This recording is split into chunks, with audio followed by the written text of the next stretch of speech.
सम्पूर्णमा नमस्कार जोरले। यति बेला हामी मकवानपुरको हटिया भन्ने ठाउँमा छौँ। नवदुर्गा खैचडी भजन तथा नौमती बाजा सांस्कृतिक कला केन्द्रको आयोजनामा भएको 7 दिने नौमती पञ्चबाजा तालिमको आज 7औं दिन रहेको छ।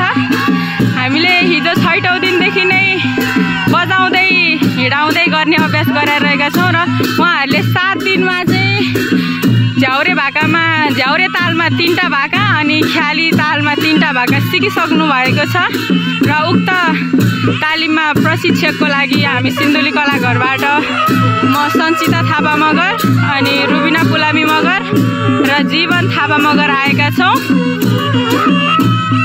हजुरहरूले देख्न सक्नुहुन्छ उहाँ